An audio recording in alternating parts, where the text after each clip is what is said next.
I'll send you the link to the ones I got. They're like the lower end, maybe like $100 each. Okay. But you can go as crazy as you want with those things. You like anything else, right? Yeah, exactly. This was all like a package deal. This is I got headphones, mics, and booms all as a package. Man. Yeah.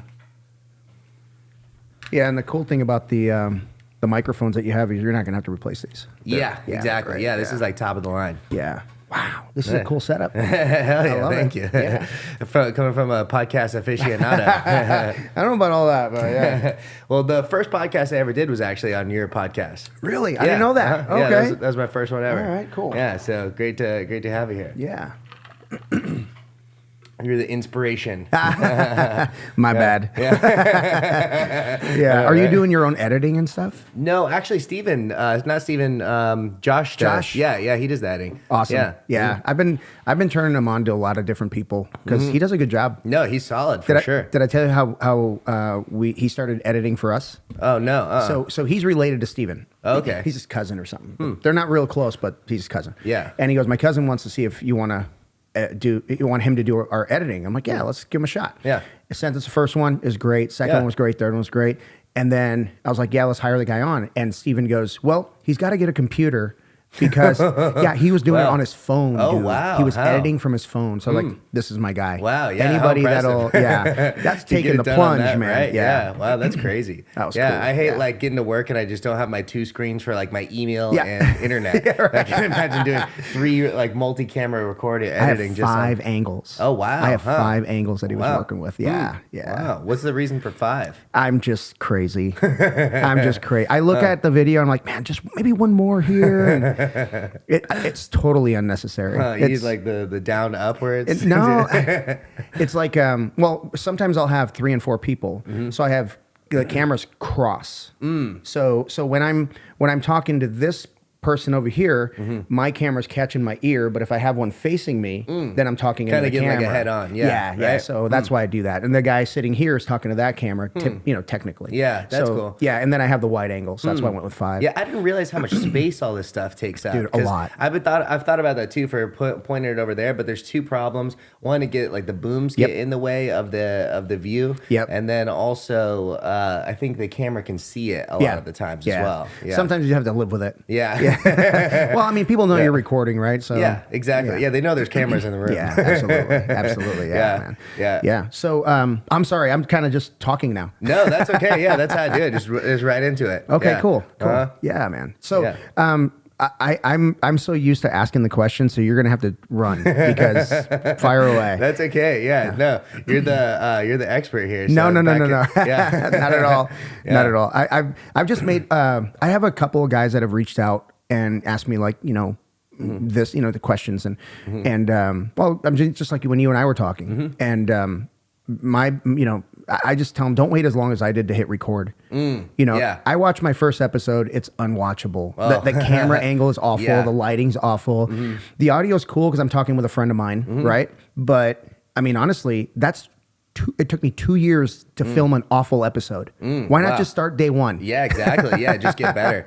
Yeah, and that's part of it too. I don't think really people will really start watching until you've got like dozens and dozens of episodes. Yeah. Or, you kind of slowly build like, okay, I'm actually doing this for the long run. Yeah. And then that's how you actually get people to watch. But absolutely. I think hardly any people watch it's like Joe Rogan, I think, became like wildly popular after like episode 1,000 plus. Yeah, he was 10 years in. Yeah, exactly. And have you watched some of his earlier episodes? Yeah, They're awful. Yeah, they're pretty fun though because back in the day he was like a little bit more unhinged. I feel like. Yeah, it was him for and better or for worse. What was his buddy's name? Was on all the time. Red Band was on all the time. Red Band. Yeah. Young Jamie weed. was. Yeah, it was great. Yeah, that is pretty good. Yeah, but back on the couch too. Yep. They would do it on the couch, just multiple things. He'd have the computer there. Yeah. I love what you did with the table. I got a piece of plank from Home Depot for my table, and it's way too long. But I can put stuff at the end, like I can attach cameras and stuff, and it kind of helps. Yeah, yeah. So that's kind of cool. But this is nice, man. I like this a lot. Yeah, it was kind of just figuring out everything as I go. The part of the like even the booms, like I figured out you can only attach on the ends. Like you could see some like the corners here a little bit fucked up because it only comes out like maybe an inch and it needs like Oh, 3 yeah. inches for those things. So Yeah. a lot of it's just kind of figuring out as I go. That's But, exactly it, man. yeah, I would thought like coming up here with an empty space, you're like, okay, I've got enough space. When I first looked at this table, the dimensions, I'm like, okay, plenty big. But then, I mean, it's like with everything here, it's like barely enough, and with 4 people, it's tight. It's tight, dude. Yeah. Yeah. And but the thing is, like, as long as here's the thing. Whenever I'm going to do an episode with 4 people, I try to meet, like, have a beer or something beforehand, and we just sit and we talk, and then I kind of listen to how everybody's interacting, and sometimes I'm like, okay, I'm gonna have to take a lot of control because we're talking over each other. Oh, okay, yeah. But when do there's you use the headphones? No, as no, well? no. Oh, Well, okay. I do for Okay, yeah. when we're doing the episode. But when we're just sitting having a beer, I just, and then there's times when, you just feel like the vibe is perfect. Yeah, And right. I'm like, God, why am I not recording right now? You know what I mean? Yeah, But then- exactly. But I've had some where we'll have a beer and we'll be there for like an hour and have a great conversation that we should have recorded. Yeah. And then we have a great episode. And then we hang out in the backyard with cigars Yeah. and we have another Great episode. conversation. Yes. Yeah, exactly. It's just, that's the vibe I That's want. just how it goes. Sometimes you just catch it, sometimes you don't. I mean, part of it I think is just hitting the record as early as possible Yeah. and just letting it ride. Yeah, well, just like you did. I didn't realize we were on. Yeah, so just it's ready cool. to rock. Yeah, I think part of the most important thing is just like the natural flow of conversation. Yeah. Yeah, sometimes I feel like when it's like too much of a lead up, or someone maybe has never done a podcast, and I give the whole intro and then put them on the spot, and they're like, fuck. Well, I had an episode with a guy, Steele Levine from 10th Planet Scottsdale. Yeah, Steele's actually coming on next week. Dude, you're gonna love him. Yeah. Solid dude, man. Yeah. He is like, I was like, you need a podcast. Like all you have to do is pull the cord. He Yeah. runs, bro. Like Yeah. he just talks, and it's all good stuff. Yeah. And he used to put out these videos. It was like a Mary and Mother Effing Monday, and I was like, yeah, he does that. So to kind of motherfucking Monday, that and then was do a little bit of hype, a little hype video. Yeah, it was really cool. Get So- your ass in the fucking gym. Yes. So when we kicked off, we had never met, and it was one of those deals. Like I wanted to be respectful of his time, and I was up against it. And so it was like, still talk shit about 10th Planet. Yeah. Like a healthy amount. healthy amount of shit. But it was one of those things. Like he came over. We said hello, and like, hey, we're set up upstairs, and we're ready to rock. So Yeah. we sat down. We still didn't know each other. Oh, wow. So I said, I normally drop these on Wednesday, but you know when I'm going to drop this one? He's like, no, when? He just completely fell into it. I said, on a merry motherfucking Monday. And he's like, he starts laughing, and that Let's really go. lightened the mood. Yeah, and- that's perfect. Hell yeah. Great That's conversation. hilarious. You know what's funny is like before I ever started it, there was like this girl that me and my girlfriend would see at the Black Rock drive-through line all the time, the coffee line. Yeah. And I forget exactly how I think she mentioned that she has a podcast or starting a podcast. I'm like, no way, I'm starting one as well. And she's like, oh, no way. We're like, we should come on each other's podcast. And so her and her friend came over, and they were like episode 3 or something, but sort of similar thing. Like I'd never met the guy ever in my life. Her I hardly even knew, and now like our first real interaction together is a fucking podcast. Isn't that wild? Yeah, it is an interesting way to do Yeah, it. yeah. Interesting way to meet somebody. Are you? This is always a guest appearance. That's on the awesome. Pod. Yeah, mine is my dog that climbs. I think he was there with your podcast. He maybe, climbs yeah. on your lap or Yeah. tries to at least.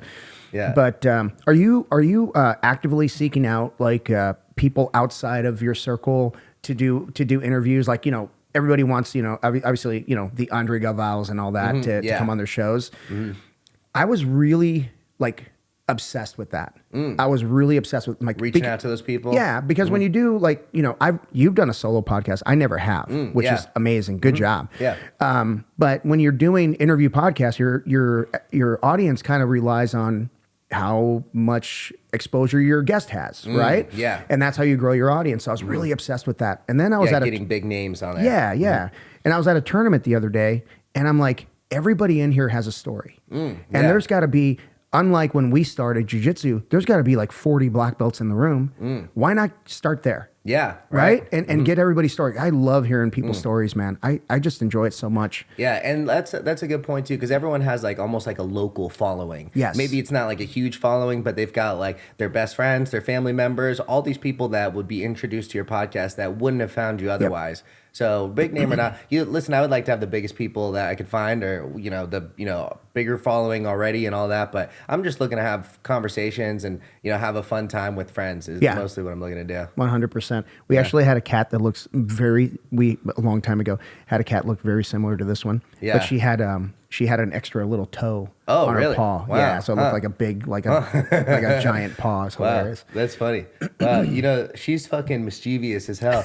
You know what's hilarious? So I was out of town for this weekend, and my girlfriend was here, and she like was coming up the stairs, and our neighbor was like, "Hey, does your cat like to like hang out upstairs? Like, because we're on the second floor right now, and there's like this, not even a lot, like it's a ledge outside of this window right here. Yeah. She's like, does she like to hang out outside? And she's like, no, not at all. She's an indoor cat. She like can't get out of here. She's like, oh, because I saw this cat upstairs. She's like hanging out in the drainage and all this stuff, but she's got like maybe a half gray face, half white. And Taylor's like, no, that's not her. Like, and she opens the door to check real fast, and Gigi is on the couch. She's like, grabs her, pulls her out. She's like, yeah, this is my cat. And the neighbor's like, yeah, that's her. She was upstairs on the ledge and on the ledge above everything. And she's like, what the hell? So she came up here, and the window was open just maybe 6 inches or so, and she pushed open the screen and was out exploring, and then apparently came back and hung out on the couch before she got home. She is a smart cat, dude. Yeah. My sister, when my sister first moved out here, it was like 2009 or 10, and she brought a cat. His name was Romeo, and Romeo she put a Hawaiian shirt on him. Okay. And he was 100% indoor cat. Like even my mom was like, don't let that cat outdoors. He's gonna suffer, right? So he gets out, and we couldn't find him, and my sisters, opened the door just going, Romeo, and I start walking the neighborhood, and this guy goes, hey man, are you looking for a cat with a Hawaiian shirt on? I was like, yeah. As a matter of fact, he was on a roof, and I had to go rescue this cat from a roof. Yeah. Wow. Cats will get out and explore. Some people, for sure. I mean, she would love it if we actually let her. Apparently, she went out and explored and came back. But cats love getting out there. Yeah. My sister had a couple cats that escaped actually. No kidding. Yeah. But yeah. The issue with cats escaping and like feral cats is they kill everything. Yeah, exactly. They kill everything. They're like the number one invasive species in North America. Are they really? I didn't know that. I think they kill like something like 7 trillion birds a year. Oh my god. Yeah. Well, that same cat that I was telling you about with the extra toe, she would kill doves. Yeah. And like I remember we were leaving. My kids were little, and we were leaving. We were going somewhere. And she had a dove like on her paw like this, and she was just watching us leave. And then when we came back, there were just feathers everywhere. Like I guess she didn't want to traumatize the kids and devour that dove. Cats love fucking up stuff. Oh, for sure, man. They're like true hunters. Yeah. Yeah, it's like you can get that out of a dog. I think like dogs just like, dude, this is the life, I'm down to eat and hang out and cuddle. Man. That's it. But like cats are like, no, fuck you, and I want to hunt. We're gonna kill something. I mean, look at her. She's already ready to. Look, she looks vicious. Yeah. Yeah, dude. So you were just out of town in Mexico or something? Yeah. So we try to get out to Peñasco a couple times a year. And so what part of Mexico is that? That's Rocky Point. So it's just like it takes us 4 hours to get there, and you're just far enough away where you can't handle anything here, so you're gone, right? Yeah. But you're close enough, and if something really disastrous happened, you can get back, right? Yeah. So we normally go in January because we follow a music festival. It's Roger Klein, the Peacemaker. So they have January Jam, and that's like the middle of January, and then they have every January, and then they have Circus Mexicus that's been going on for 25 years.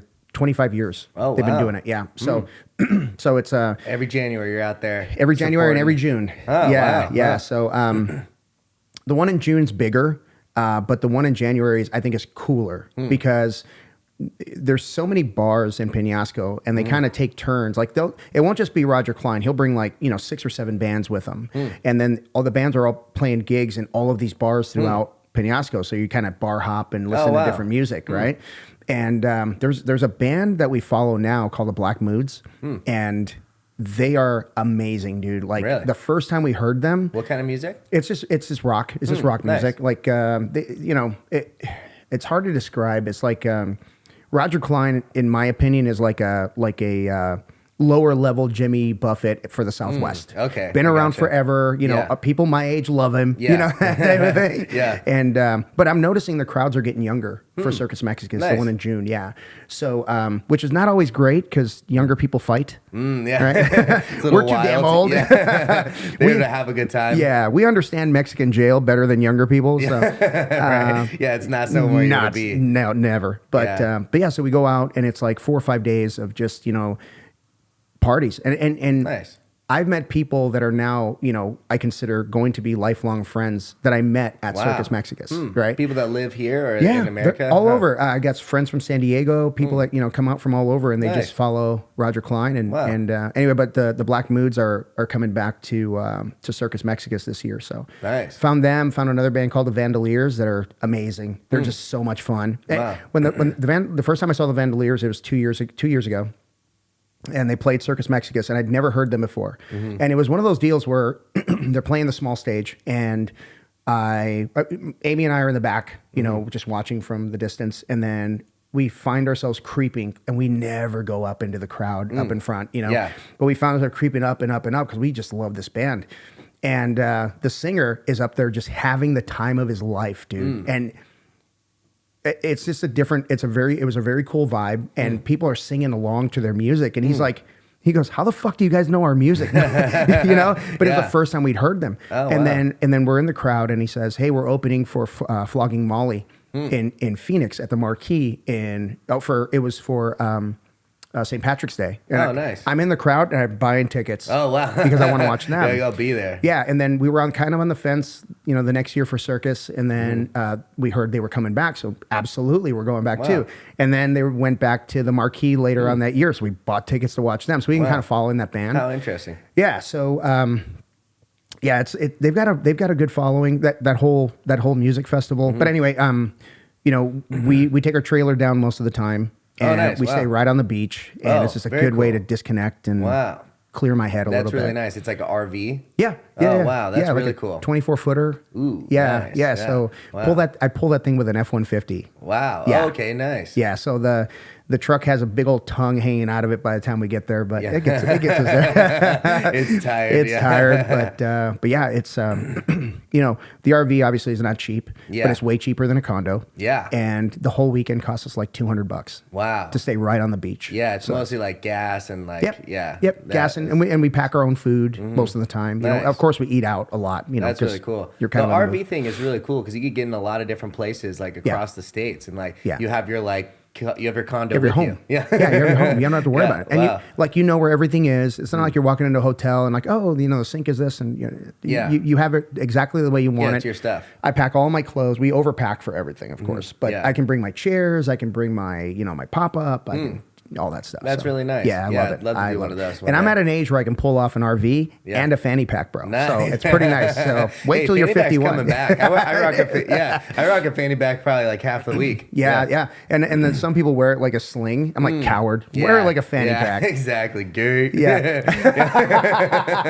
Wear your fanny pack like a man. Wear it like a man. I don't know if the leather one will ever come back, but mine's leather. Is it really? I got to show it to you. I got to see it. Yeah, it's really nice. I actually got it from higherprimate.com. Okay. I used to have a fabric one, but then there was like holes coming in the bottom. I upgraded. Yeah. It's nice. It's real nice. I'll show it to you. The issue that I had with I have a couple, and for me it's like the ends where the fanny pack meets the strap that goes around the waist. Those start to fray. Is it fabric? Mm-hmm. Oh, you gotta look into the leather one. I gotta check that out. Yeah, it's really nice. Well, because I carry a lot of shit in there, and if I lose it, it's gonna be a rough day. Yeah, you know, this one's like a little bit bigger than my original one too. Okay. Yeah, it's from higherprimate.com, which is Joe Rogan's website. Okay. Yeah, it's a real nice one. Higher Primate. I gotta check that out. It's got a little monkey with like a light bulb on the front. Oh yeah. Yeah, it's nice. I'll have to definitely check that out. Yeah, it's high fashion for fanny packs. I love it. Yeah, I can't believe more people don't use them. Yeah, fanny packs. They're great. Dude, I hate stuff in my pockets, especially when you got a lot. You know, like big keys and stuff too. Oh, it's so much better in the fanny pack. Giant ass phones. Yeah, way better in the fanny pack. Yeah, man. But yeah, we bought that thing right before the world shut down in 2020. Wow. So probably perfect timing. I imagine they exploded. They went way up in price. Yeah, a friend of mine got one similar, and they paid well above what I paid. So yeah, and we're just, it's not like we predicted the market. It was just like a luck. Perfect timing. Just a luck Same thing with my truck, because all vehicles went up during that time for some reason. Crazy. I got my truck, and at one point I could have sold it for like $10,000 more than I bought it. Yeah. Which is crazy for a vehicle. Yeah, for sure. You never man. like appreciate with vehicles. Yeah, there were people that that ordered vehicles before they went crazy. They were delivered and then sold out from under them because the dealers could make more money. Oh wow! Right? Yeah, they're like, sorry, what are you gonna do? Yeah, we made them. Sorry, what our are you gonna bad. do, sue us? Yeah, right. Yeah, yeah, go for it. Yeah, it's kind of screwed up. People did that, but that's wild. It is what it is. Yeah, yeah. Basic COVID, tons of money getting pumped into the economy. Yeah. That's kind of what got us started in our academy. Was really? the COVID money. Yeah. Oh, really? Wow. So yeah, and I don't know if I'm going to get in trouble for saying this, but by the time we IRS is opened, like, what? wait a minute. By the time we opened our doors, people were just sick of being told what to do. And it was August, right? Because they were being told what to do since March. And we don't listen very well as a society, right? Yeah. And the community was like, oh, we got something to do now. Yeah. And they just, Wow, so you started August of 2020. Yeah. Wow, pretty in the thick of it. Dude, it was scary. Wow. We opened the doors and people started walking in and we're like, okay, this is kind of cool. We're allowed. But coming from a jiu-jitsu community, I don't know that too many jiu-jitsu people gave a shit about that kind of, you know what I mean? Yeah, I think there was like 2 weeks, the 2 weeks to slow the curve or whatever it was, stop the spread. There was 2 weeks where no one did anything. Right. I think I was in my place for like a full month. And I want to say by around like 6 weeks to 2 months, we were just hosting the secret fight club. Yeah. We like put a black curtain in front of the door and would actually lock the door. You had to like knock to get in. Yeah. And so some people were concerned, but it's like he just basically took the position of like, hey, if you don't want to, just stop training here. Yeah. Yeah. And that's cool. It's up to you. All good. We did that at a gym that will remain nameless, and there was like 8 or 10 people, and there were some heavy hitters in there. You know what I mean? It was a rough crowd, so it was awesome.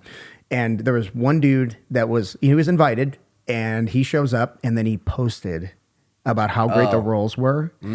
2 problems with that. Number 1, we're not supposed to be doing that. Yeah, it's a secret fight club. And number 2, the people that didn't get invited were like, hey, what the, you know what I mean? They're like, what the fuck? I want to go too. So it was, What a weird time. We were so bad at it. We were so mad at it. Yeah, it was a weird time. And people were like, it was almost like bar hopping. They're like, I think this one's going on at 8 and there's another one at 12. Yeah, and there's exactly. Me and my buddy actually just took Matt's to Tempe Town Lake and started just training at Tempe Town Lake. Did you get in trouble for that? No, it was allowed because you were allowed to. This was at the time where it's like outside exercise was like thought to be okay, and no one was shutting down from like walking on the town lake and stuff. So we were just having rolls right in the grass over there. Yeah, and I don't want to minimize what happened because there were people that got really fucked up by that, and then people that died and stuff like that. So I don't want to minimize what happened.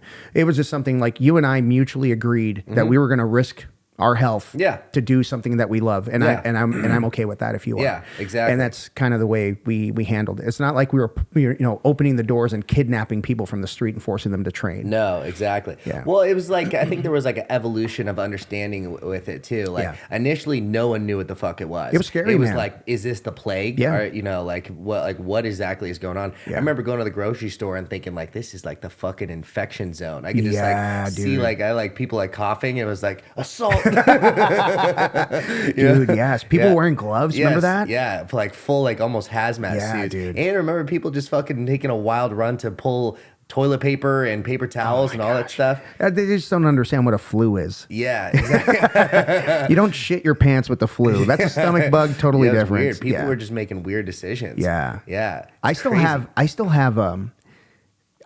on my Amazon cart, for some reason, the whatever toilet paper, Charmin or whatever, keeps popping up. Like, do you want this? Are you sure you don't need it? You don't need it? Like, no, right. I don't need toilet paper. Thank you. Yeah. Luckily for me, I just like had like one of those 20 or 30 packs or something, and it's only me. And so like I did without even buying any extra, I made it through the shortage. Yeah.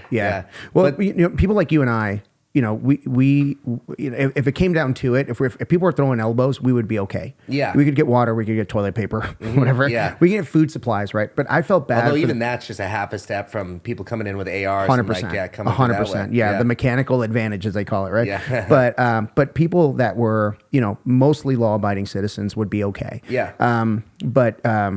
I felt bad for the people that were a little bit older, you know, maybe in their 60s or 70s that, you know, couldn't quite throw elbows like us. Yeah. And I'm really, I was really glad to see that, you know, stores were opening up early just for them. Yeah, that's so they could get interesting. first dibs. You know what I mean? And that probably scariest for that like type of people, anyways. That's the most people that were dying and whatnot. Yeah. My mom is, she's so funny, man.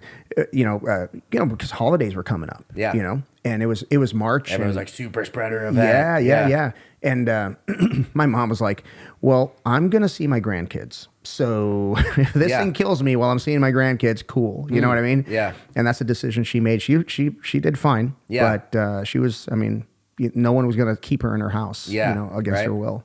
Yeah. It's weird. It's weird how that happened. But yeah, I mean, at the early beginning, like no one knew exactly what it was. But then I think there was really an evolution in where people were like, okay, it's not that serious. A lot of people got it and were perfectly fine. And then I think that's when people started to understand like, okay, it's not that bad. Yeah. I think the media was just like really toxic during that time. Not to use the fucking like, feel like that word's been like psyopted by by like fucking crazy people, but I feel like they became toxic in a way of like, I guess that's kind of like what their business model is always like the most salacious, the most fear mongering, the most like whatever to just get people to watch and think that like, oh, I need you to give me my info. But all they were talking about was how like, well, you know, your friend got it, but there was this 20-year-old that died and you know, and so I don't know. It was weird. I eventually got to a point where like I'm perfectly fine. It actually took me a long time to even catch it. I never got vaccinated or anything, and I think it was like 18 months until I got it. And it was that one Delta wave or something where basically everyone who hadn't got it yet got it that round. That one, And it was like 2 days of sickness for me or a day and a half. And like it was actually, I want to say New Year's Eve is where I got it. So I didn't go out because I got it and I was drinking the whole time too. So it was fine. But I got it twice. And I will tell you this, man, it was awful, right? I just felt like complete shit. But I never tested positive. Wow. Not once. Never. I maybe it was a different type of flu? I don't know, man. Maybe it was just regular sick. Yeah, it could have been just a normal bad flu. Yeah, but it was, dude, it knocked me on my ass. So I can only imagine people that were like not as healthy as me. Yeah. It would have been horrible, right? Yeah. But you know, you talk about the media, and do you remember Training Day? Remember the movie Training Day when he's sitting there trying to read his paper and that Hoyt guy kept interrupting him? And he was like, you know, he says, you know, 90% of what's in this newspaper is bullshit, but it's entertaining, right? And that's what the media was in my view for a long time. But when you hit 2020, maybe a little bit before that, but 2020 during COVID to now, my biggest question to all of the media company or all of the media personalities, you know, I want to know like, how does it feel to know that they were the last nail in the coffin to make sure no one believes a fucking word they say? Yeah. You know what I mean? Yeah, like, exactly. How do you feel about that? Yeah. Because you got to know. They did it to themselves. They did. Yeah. I don't believe a fucking word they say. Yeah, it's crazy. Yeah. I mean, it was like at the same time that these independent like news articles or even just fucking podcasters and stuff were just talking about shit that apparently was taboo and not allowed to be talked about. Cut them off. Yeah. Well, those were rising at the same time, and it was just like a shift. Yeah. And I think maybe the news media was just holding on to the last threads that they could or trying to do whatever they could, but there was a complete shift in just trust.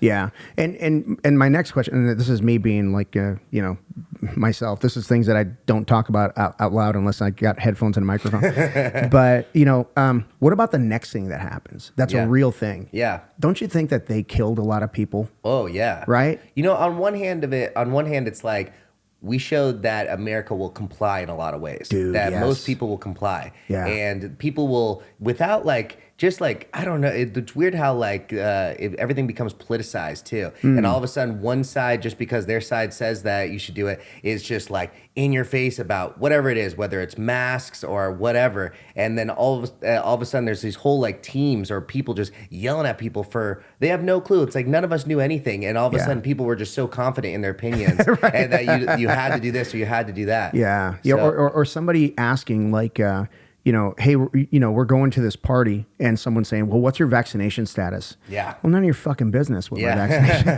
Yeah, exactly. Yeah, that's kind of a, that's not a question that you ask. Yeah. Yeah. Choose to show up, don't. I don't care. Yeah, exactly. Well, also too, like a true vaccine should be like you get vaccinated, you're immune.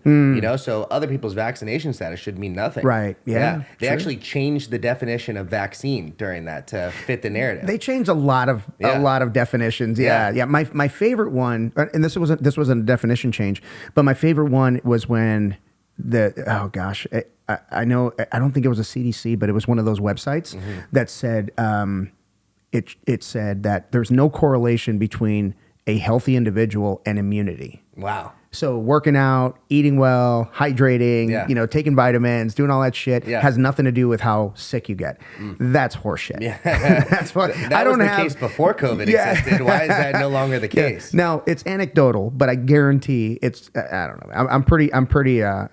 That's one that I do believe. If you keep yourself in better health, you're going to be healthier. Yeah. Not only is it intuitive, that's like truly scientific. Yeah. Yeah. The healthier you are, the better you're going to be. Also, too, that like was the case with COVID too. The most people that died had 2 to 3 comorbidities. Yeah. Like obese people were being hospitalized at like a significantly higher rate than non-obese people. So and honestly, like if you take not maybe my generation, but the generation before me, they really bought into the whole food pyramid thing. It wasn't until I was coming up that said, well, time out. There's people living on just meat and they're just fine. Yeah. There's people living on high fat, so they're just fine. Yeah. Maybe we're not all exactly the same, and this food pyramid doesn't fit everyone. Yeah. Maybe it fits some people, right? And so the people that had the comorbidities, they were, a lot of them, because they're older than me, were kind of duped into believing that this is healthy when it's not, right? You should eat this way, eating shit out of a box. Terrible. Yeah, eggs are bad. Remember that? Eggs are horrible. And then they're good, and then they're not. And don't eat the yellow part. Yeah. And, I love the yolks. Me too, man. I love that part. Delicious. It's like a real healthy fat for you too. Yeah, I didn't like them when I was a kid. Oh, really? Yeah, I used to drive my mom nuts. I'd cut the white around it. Yeah. Oh, just eat the white? Yeah. I do that now, but I just eat the yellow. So she would make scrambled eggs, and I wouldn't eat them. She'd get all mad at me. Yeah, I don't really like scrambled eggs. I don't either, man. Yeah. Well, unless you're like mixing like sausage, like chorizo or something in there, that's I'll tear that up, dude. Yeah. I love breakfast food, but I love the yolks. Oh yeah. Yeah, I love the yolks. The yolks have got to be part of it. Yeah, for sure, man. But yeah, actually, when we were in Mexico, that's one of my favorite things to eat in Mexico. Because you can go anywhere and have an amazing like tortilla and like eggs, chorizo stuff. Oh my god, it's so good. I'll actually get up. I don't care how hungover I am. I will get up to go get breakfast. Wow, yeah, you love breakfast. Yeah, yeah. So well, I mean, when I'm in Mexico, like my days are like so regimented here. Like I have to do, I have to wake up at a certain time, get my workout in because I have to be on this call at this time and be here, be there. When I go to Mexico, I have zero agenda. And the only thing that's going to get me out of bed is a good breakfast. That's it, man. Otherwise, I'm sleeping in. Maybe, people like to go out and watch the sunrise. I'll watch it some other time. You know what I mean? Like, I'll sleep in for it. Watch the sunset. Yeah. Sunsets are awesome. Yeah. But no, we the thing about going to places like Peñasco, it's Mexico, but it's very Americanized Mexico. You're not hanging out at bars. Touristy. It's extremely touristy. Yeah, everyone speaks English. Yes. All of that. Yeah. You're the only people, honestly, the only people from Mexico in those bars are the people that are the staff. Yeah, for sure. Everybody else from the States. So you're in Mexico, but you're kind of not. But there's a give and take, right? There's a level of safety that comes with that, right? For sure. There's certain parts of Mexico that are super dangerous. Yeah. It's been since I went when I was 10. I remember at some point it was a big risk to go, or at least that's what people said. I guess it probably depends a lot on the particular area too. Yeah. Well, when you were a kid, that's when things were going kind of haywire. So when I was a kid, things were, for the most part, stable. So there was not a giant drug war going on. So we'd go to Mexico all the time. So I grew up in a border town. I grew up in Brownsville, Texas, which is there's Mexico. Oh wow. So it's one of the parts that's getting invaded now. Yeah, pretty much. Is it? Yeah, oh, really? Huh. It always has. Yeah. They're my family. Leave them alone. Yeah. So, I'll give you an example. Have you ever been through El Paso? I maybe have. It's like almost on the border of Arizona, right? Well, yes. Yeah, on the eastern border, our eastern border. Yeah. So when you're going through El Paso, it's very obvious, even at night, where Mexico is, because the lights in the U.S. are LED and the ones over there are not. So they're like a yellow tint to those lights, and you're like, oh yeah, it's all Mexico. People are like, no shit, yeah. Interesting. So I mean, that's how close Mexico is to us. I mean, they're literally right 100 yards away, and we're just separated by a wall. Yeah. Same thing with Brownsville. Brownsville was, I mean, for the most part, other than Laredo, there was more traffic going through the border at Brownsville than anywhere else. Maybe Laredo does more trucks, but anyway, but going to and from, it's no big deal to me. It was never a big deal. I used to go there in high school. We'd go party in Mexico and then come back. It was never, bad things happen, but we were the ones doing it. So, it's okay. Yeah. But at some point, it started to be where people would be captured and like their bodies are like being transported. Yeah. With, like, then it got really bad, and that's kind of like. After I moved away, that's when it started getting really bad, like, in the mid 90s, 2000s, stuff like that. And now, like, we can go to Brownsville, but I'm not going into Mexico. I'm not going into Matamoros. No freaking way, man. It's even so my dad passed away in Mexico. He moved back to his hometown. And I didn't go to his funeral. Because the fighting in that area where he was buried was so bad, I would have to fly to an airport. I think it was like an hour drive from him, and then drive across through a very, very highly contested, dangerous area. Wow. So even like my aunts were like, just don't come. Wow, how interesting. So I couldn't. The only people that were like live there locally. Yeah. Yeah. I think my brother went. My brother's a little crazy. Yeah. but yeah, it was one of those deals where like it's just not. It's just not safe. Wow, that's crazy. Isn't that wild, man? That is wild. Yeah, and it's not far from us. Yeah, no wonder they're trying to get here. Yeah, yes, makes sense. Yeah, man, and just imagine like. I don't know this for sure because I don't do business there. But imagine you're a business owner who's just trying to make a living, and you're paying your taxes, but you're paying your taxes, and then you're paying more taxes. Yeah. If you want to stay in business, you got to pay another tax. You gotta pay this guy just to make sure your business stays up. Yeah, and that's kind of fucked up. That's crazy. And that's what they live with. They live with it every day. Yeah, it's crazy. Actually, the first step to like gentrifying those type of places is like more police. Yeah. Like a heavier police state. Yeah, it's what they say about like the south side of Chicago and like Chicago in general and like Detroit and all this. It's just like heavier police force because without police force, without just knowing that if you're a law-abiding citizen, I'm safe just walking around, how are you going to be a business owner or take a risk on your life savings opening up this place if you think it's going to get robbed or like people are going to shot outside? Yeah. You're just not going to do it until you think it's safe.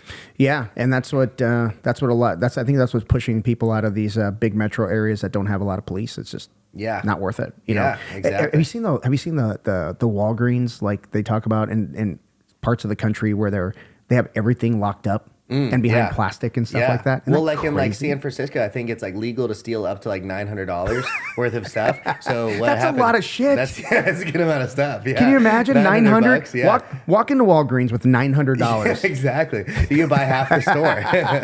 That's crazy. Yeah. Yeah, man. So like I've heard like it's just a hellscape there. Wow. I haven't been, but I've heard it's just horrible there. I've been to San Francisco one time. And the city's freaking beautiful. Yeah, well, how long ago? Not too long ago, maybe 2018, something like that. I've heard like since COVID, because there was like an actual defunding of police. There's like less police force, all of that legal, like crazy laws like that where you're allowed to steal. And so like there's been like 20 or 30 like major chains that have left San Francisco. Yeah, completely. it's very different now. Like Whole Foods is completely left. Like Sprouts is completely left. Yeah. So we stayed in a place the tournament that we went to was in Dale City, which is just outside of San Francisco. And it's up on a hill, so you had to drive down the hill. We drove down the hill, went to a Safeway. And it was one of those deals where like the Safeway is in like it almost looks like a strip mall area, so it's kind of different, you know? But we had to step over a homeless guy to get in. Like, you know what I mean? Oh, so that was the only taste I got. Now when we went to San Francisco to hang out, after the tournament and party, it was actually really cool. I mean, we were walking around, and they have these public restrooms that look almost like a bus stop, like a big bus stop, right? You can see them from far away. Yeah. And I had to go. Yeah. And I was like, this is going to be awful. Oh. You know what I mean? I was like, hold your breath. And I walked in, it was clean. Oh, wow. How it was clean. It was I was very, very pleasantly surprised. So to hear that they went from that, and I want to say 2018, to where they are now, man, that's a big leap, bro. It's crazy. Big leap. Well, in a San short Francisco period of is time. like one of the has one of the most wealthiest zip codes in the world. Yeah, for sure. Yeah, Yeah. or at least had. I'm not sure if maybe a lot of those people have left. But yeah, because if you can't get your organic produce anymore or any of that, if all these people are leaving, I can't imagine that it's going to stay that way. Well, can you imagine being a trucking company that's got to deliver stuff there, and then you got to risk your drivers to get them to where they're going? Yeah. They're not going to They're not going to deliver shit there. Yeah, exactly. It's not worth it. Or you just like you said, locking up everything. Maybe there just isn't a place we sell stuff. Yeah, yeah. You know, especially if it's a Walgreens or a Safeway or any of these, just go to other states or other cities even. It's great. Yeah. I don't think most of California is that bad, but I've heard San Francisco's gotten horrible. Yeah. Well, and also think about that's on a small scale, right?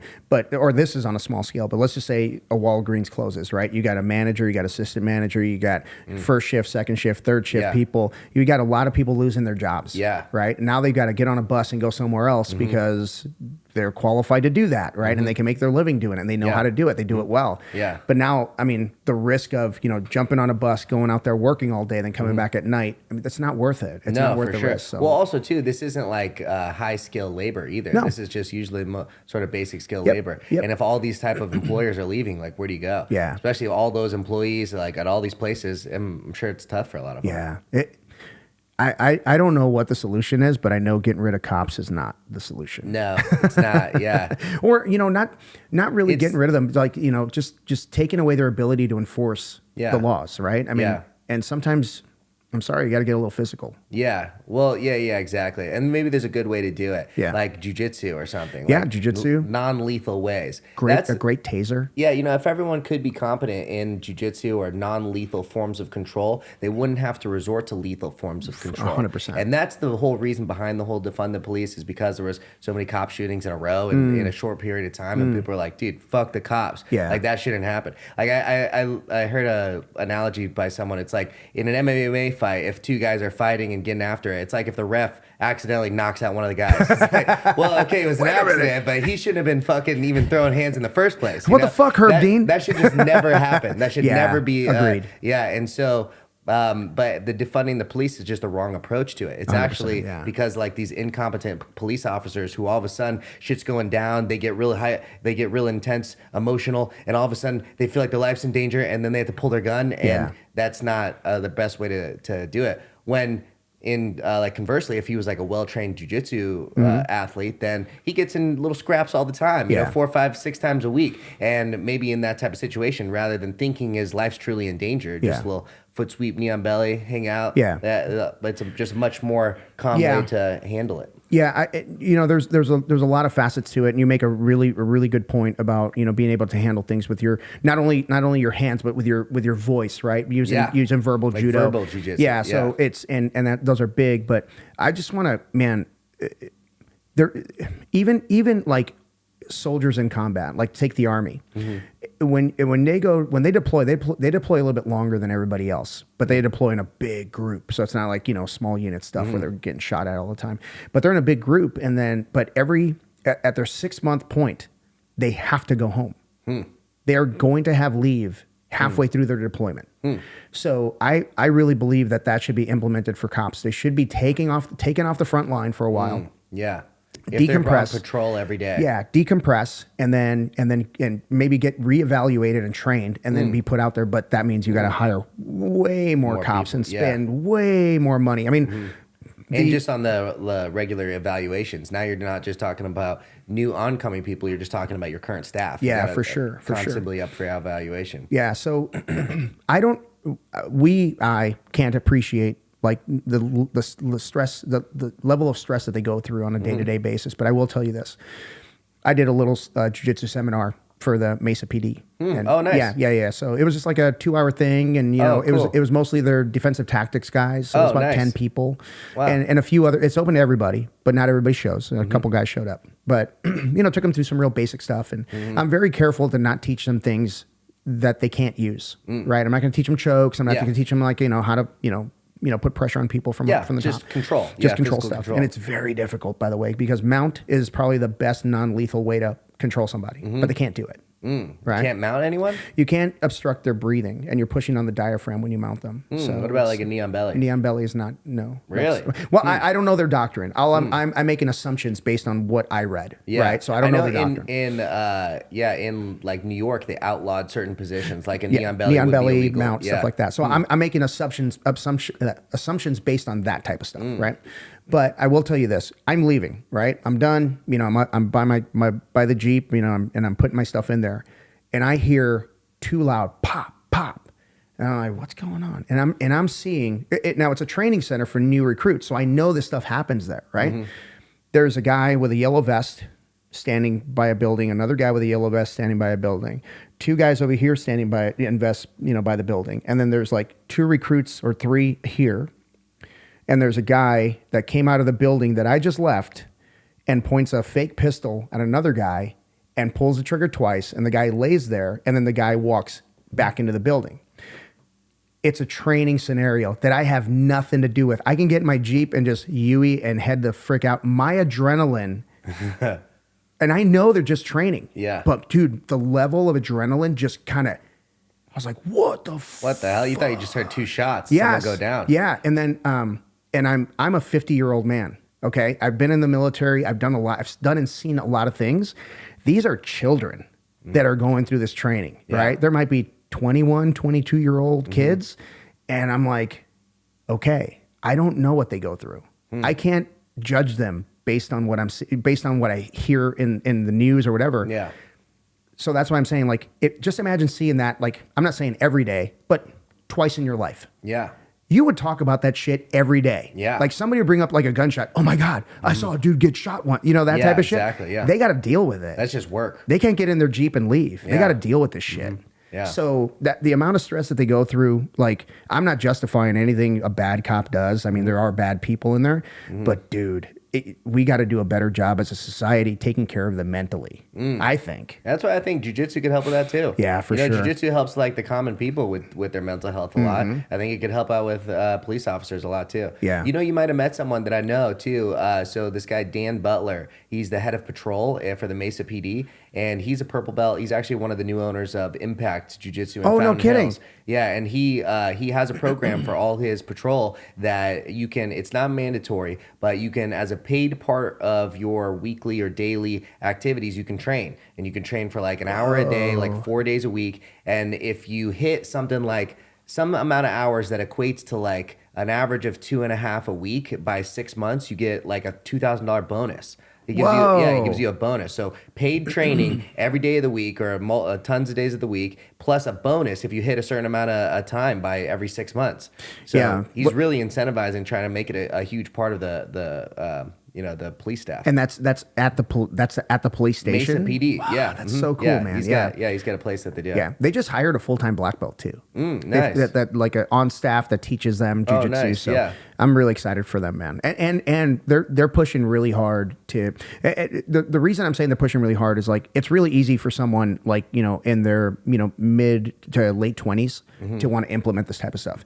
But the guys that are implementing are in their like late 30s, maybe 40s, right? They've been around a long time, and they're like, this is important. Yeah. And I think that's really cool. For sure. Yeah, it's super important. Yeah, and they had oh gosh, I can't remember what department it was, but they had an incentive plan where you could either lift weights, do jujitsu, something like that, on the clock. Yeah. Right? On the clock, you get paid to do it. And if you accrue so many hours of training, then they were incentivized with time off. And I think, this is just my opinion, I think the reason that went away is because a guy that would not only go do his job or her job or girl do her job, any person that would go out there and do their job and go train and go, really dedicate themselves enough that they would get time off, probably wouldn't take the time off. They're just too dedicated, right? Yeah, exactly. So I think the money thing is awesome. Do you imagine a couple $1,000 every month? Just for training. Yeah. I mean, like, if that was just me, that would just be my normal routine. And then all of a sudden you get a bonus. Dude, I'd be looking shit up what I'm going to buy with that $2,000. Exactly. That would be my incentive. And it just keeps him in shape, too, which I think is important. That's like one so thing that I really important. don't respect is like a massively overweight police officer. Dude. It's like, what are you going to do? Right. If some guy runs, you're just going to like pull straight to the gun. Well, I mean, if you're like an investigator after the fact, okay, you're probably not going to be in a lot of car chases and foot chases and gunfights. If you're in patrol, you should be in shape. You got to pass like a physical to get into it. Yeah. So there should be some sort of regular physical to stay in it. Yeah. So I have a buddy who was with DPS, and he's older than I am, and not too long ago before he retired, he took their physical fitness test, and it was it was tough, and he scored higher than they could score. Wow! And that's just a guy that has dedicated himself to being in shape his whole life, and it's not like he, tirelessly works to get in shape. He works out a couple times a day, right? And he just eats right, and he takes care of his body, and I don't know, man. If he can do it, I hate to say it, but anybody can do it. Yeah. Well, it's an important part just as a human, whether you're a police officer or a fucking accountant. Yeah. You should be like staying in shape. I think it's just important for your own mental health, for your physical health, for your longevity. Yeah. I think if you don't have that as a regular part of your routine, then you're sort of lacking in one aspect of life. Yeah. And it's important to find something you like too. That's why jiu-jitsu's been such a blessing for me. But whether it's jiu-jitsu or it's fucking swimming or hiking or CrossFit, I don't care. Yeah, whatever it is. Care. Yeah, do something that you can like find and enjoy. Yeah. And if you can really enjoy it, it really adds I think a lot of like satisfaction in your life. I love that. Yeah. And we're actually Yoga's good. Yoga's tough, dude. Yoga's super tough. Yeah. Did I tell you? I don't think I ever told you the first time I took a yoga class. Oh no. So Amy takes me to this hot yoga place. I can't remember the name of the place. Off of like Rio Salado and Dobson. You know that little shopping center it's there? The Foundry. The Foundry. I go there. Okay. So shout out to the Foundry. So so I went. And I'm like, I've never done this before. I've never been around it before. I've seen it like on television and YouTube, shit like that, but I've never done it, right? And then Amy's trying to explain to me, and it's a lot like the jiu-jitsu community, very welcoming, but it's going to be really hard when you go in there, So I walk in, and I'm talking to the person at the front desk. I'm kind of nervous. I'm a little bit chatty. And somebody opens the door to the thing, and that heat hits me. I'm like, oh, shit, this is going to be interesting, right? It's a humid heat, too. It's a humid heat, yeah. So I go into the locker room, and I change, and I get back, and they're like, oh, grab your little pad thing, whatever. And I go in there, and we got there early enough that we could get any spot. There's only like 3-4 people in there, but it was packed by the time it started. So I don't know the rules, right? It's kind of like that guy that walks on the mat with shoes on. Yeah. Like, dude, what the fuck? That's me walking in there. So I walk in and I'm like, well, it stinks in here. And Amy's like, no, shut up. Because there's people like taking naps and shit, in that heat. And I go, no, it really smells. And I'm like a big, germaphobe. Yeah. So I'm like, she goes, no, you're supposed to be quiet. I'm like, oh, my bad. Yeah. So the first class, I'm sitting there. I've got just like PT gear on, right? Just T-shirt, shorts. Yeah.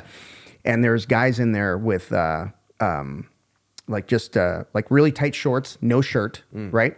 And I am being so freaking judgy. I'm like, look at this guy. Put a shirt on. What the hell's wrong with you? Dude, I was fine until like I had to put my head down and then my shirt went into my face. And I'm like waterboarding myself with my own sweat. Right. Dude, I was suffering so much. And Amy's like, just stay in the room. That's all you got to do, stay in the room. And I tried. I did, but I suffered, right? Because that fucking shirt was in my face the whole time. And the next time, no shirt. Nice. Little booty shorts. You come in. I was that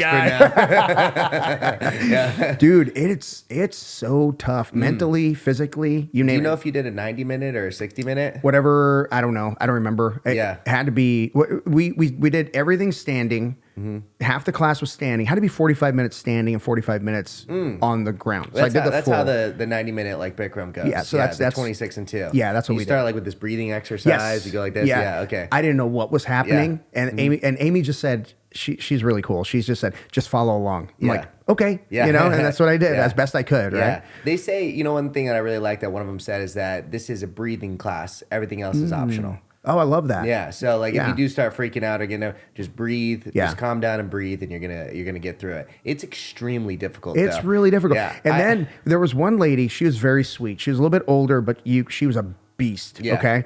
And she's teaching the class, and she's kind of walking behind me and, kind of correcting me. Yeah. But she was talking the whole time, like encouragement talking, but very calm and quiet.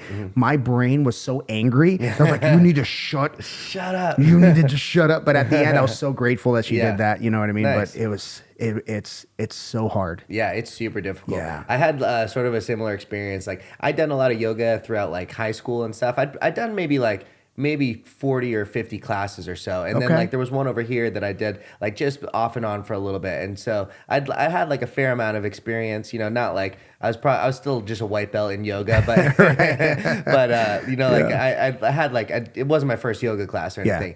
And it was like in 2022 I injured myself and I had this big cut on my leg and I couldn't train jiu-jitsu for a while. So I was off for like a month or two and I was like needing to find something that I was getting tired of just going to the gym. Yeah. I'd fucking just like take 3 scoops of pre-workout and sit there and be like feel like I want to like itch my skin off, but I still don't want to work out. And so I was like, I need to find something that I just like a little bit more. I'm like, okay, you know what? I'll get into some hot yoga again. Yeah. Found the same thing. It was actually that same location too. Yeah. And so I signed up for a 90-minute class. I'm like, okay, this will be a nice little stretching class. I'm like, let me eat this little edible before I go. That'd be awesome. I actually don't even really smoke all that often Yeah. too, but I was like, I'll be just like nice stoned, like stretching. Yeah. I'll eat like a 40 milligram. It'll be nice. And like, that's like a lot for me too. Probably a 10 would like knock my socks off. Yeah. Right. And so I go and like, I show up, I'm like, hi, how you doing? I leave like 20 minutes before I eat it and leave like maybe 20 minutes before the class starts. So it takes like a full hour to get going. And then you go, the class starts with that breathing exercise, really intense, and then a standing series, which is like you never feel like you could be running sprints without like leaving one square foot space. It's an intense cardio experience. And a little like maybe 30 minutes into the class, I'm like, I might go unconscious right now. I'm like, I feel like I might just pass out completely. And it fucking kicked my ass. But like I stayed the whole way, and I'm like, okay, I got to take that seriously now. You can't. You got to go in with the right attitude. Right. I think if you have the right attitude, you can handle it. And understanding, like you said, it's a breathing class, nothing more.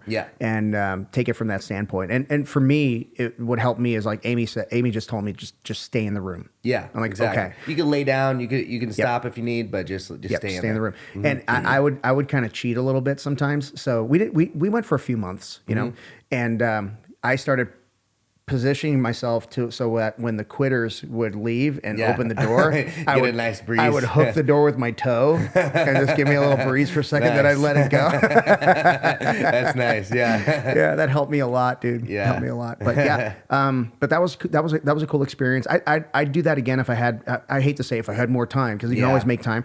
I wish I could make that a priority. You know what I mean? I hope someday I do. Yeah, exactly. Yeah, it's great. I feel like it's a great complement to jiu-jitsu too. Oh, dude. It helps your cardio a ton, and then it's almost like an active recovery. You're stretching, getting better in the body, especially if you keep a high pace of training. Body's always hurting in this or that way. This is like a way to still work out, but like kind of like nurture some of those pains. You know, I noticed that white belts that come in with a yoga background are much tougher than white belts that come in with a CrossFit background. Interesting. Stronger. Just flat out stronger. Well, people who do CrossFit are pussies. No, I actually, dude, I did a CrossFit class. Gosh, what's the name of the place? Oh, gosh, it'll come to me. It's off of Greenfield in the 60. Oh man, it's gonna drive me crazy that I can't remember the name, because they were really nice. I'll remember here in a second. But anyway, I went for one class, and they're all super encouraging, and I'm not that way. Like I don't need a pep talk. You know what I mean? I just leave me alone. You're gonna be okay. Yeah, it's gonna be all right. But I tried. I'm like, I'm gonna try to keep up with the toughest person in the room. It was a group class, right? So it happened to be a lady with a blonde lady with a ponytail that had amazing shoulders, and I'm like, okay, here we go, baby, let's do this, right? Death Star delts, just dude. And they were like, you know, I don't know what they call them, but you're standing kind of on your head and you're doing like vertical push-ups, basically. Okay, like handstand push-ups. But like maybe against a wall or something. Against the wall, but you're holding on to this like two parallel bars, basically, two small parallel bars. So you're holding on to those and you're doing those, and then we didn't do anything crazy like muscle ups or pull ups or anything like that, but it was a lot of like, you know, kettlebell station to that station to another one to this one, and it was like it was a rapid fire. I almost threw up trying to keep up with this person, dude. Like I'm like, however many reps she does, I'm gonna do.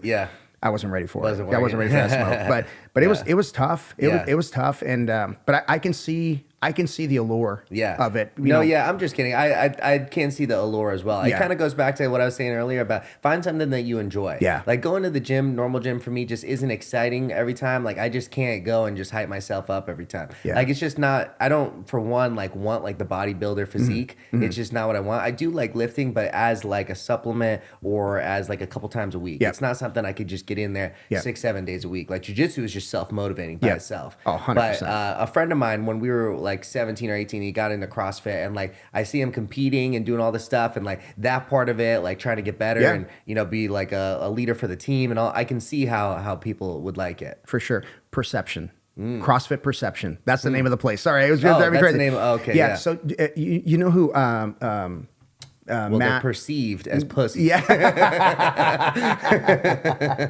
They have that perception, but from the rest of the world.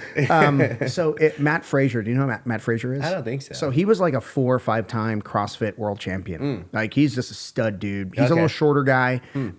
He tried out for the Olympics for weightlifting, didn't make the team, but he dedicated himself to lifting heavy shit, you know? Okay. And so the Olympic dream kind of went by the wayside, and he wanted to keep lifting. So he found this CrossFit gym that had like strongman shit in the back, right? So he was just there to lift the strongman shit, right? And wanted to be left alone. He was that guy.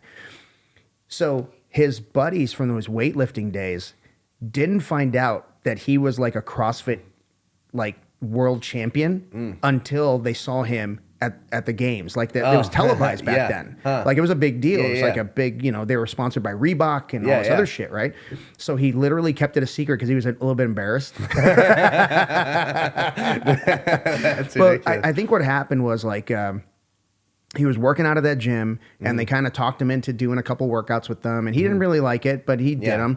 And then he found out that you could make some cash on the weekends competing because there was like different levels to like this shit. Prizes for winning. So he was just driving around the country making like $300-400 a show just to kick everybody's ass. Wow. And then it kind of grew from there. Yeah. So there was a guy before him that had won it several times.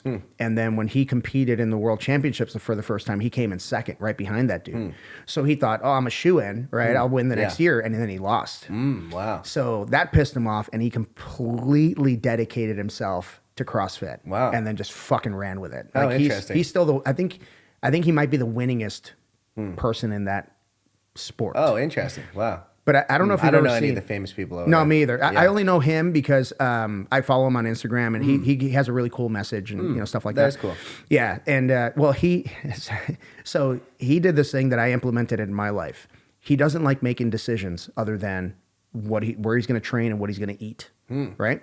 And I think the eating decision he left to his wife after a while. Like she tells him what to eat. Yeah. But yeah, so he had the same pair of jeans, like 5 pairs of the same pair of jeans, and like 10 of the same t-shirt. So you always saw him in the same clothes. It's easy So to that's pick. what I just ordered a bunch of t-shirts, different colors. I had to get different colors. But I wear black shorts and the same fucking t-shirt every single day. Wow. Makes Every it single easy. day. Yeah. So I don't have to think about that shit. Yeah. I spent a long time like in my corporate life, like getting a new button down, new slacks. Fuck that. Fuck that. Fuck all that. Yeah. So that's kind of one of the things I implement, and it helps. It really does. You just jump in the like closet. save time in the day. You just grab the shit and you're Think good less, to go. think about the important stuff. Everything more. goes with everything. You don't have to worry about matching anything. exactly. So it's perfect. Yeah. Nice. That's a move. Simplify. Yeah. Just simplify. That's a good way to do it. Yeah, man. But I'd like to add, like, do more of that with my diet. Like, doing a lot more, like, just meal prepping and stuff. yeah, that's so like you can't. You 2 things about meal prep, dude. It gives you such a sense of accomplishment when you like nail your macros because you plan for it. Yeah. Like it's just like jiu-jitsu. There's nothing worse than winning a tournament and rolling poorly. Nothing worse because you learn nothing from it, right? Like when you really prepare and you fucking follow the game plan and you just nail that shit, you feel so good on that podium. I don't give a shit. It's third. Yeah. You still feel good on that podium, right? Yeah, that you did all your best jiu-jitsu. Yeah. And it's just like meal prepping. Like if I hit my macros at the end of the day and I didn't meal prep, I'm like, I got lucky. I just it. I didn't play well today. Yeah. But when because I use my MyFitnessPal, and if I can, Everything you eat, you put in there. yes, if I can gather my food and enter it at the beginning of the day, and eat it all. Yeah. I fucking feel great.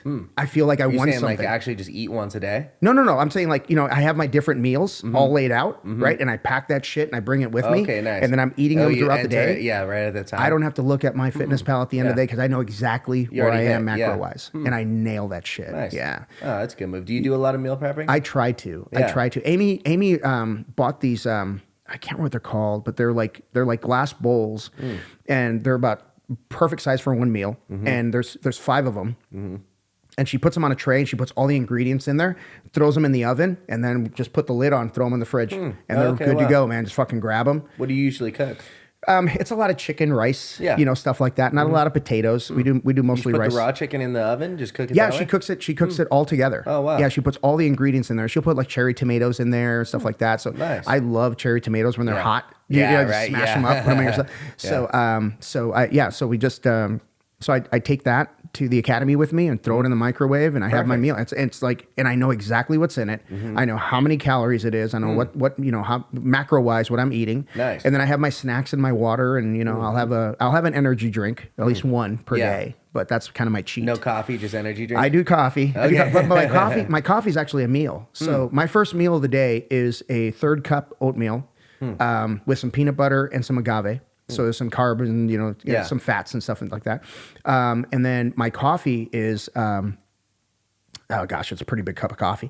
But I put 2 scoops of collagen peptides, and then because that's 20 grams of protein. Oh, is it really? Yeah, and then I do the collagen. I just something about it. It like doesn't sit well with me. I don't, really? Yeah, I don't like the taste, and it makes my stomach a little bit upset. Have you ever blended it? I don't think Because so. I blend it in my coffee. Really? Yeah, I don't pour it coffee? and stir it. Yeah, so I use my Vitamix. So I pour the hot coffee in there, and then I put my 2 scoops of collagen, and I put 2 scoops of the layered superfood, and then a little bit of stevia in there, and then I think that's it. Sometimes I'll put the creatine in there, but I don't know how good creatine is when it's that hot. But anyway, I just do it because get it done.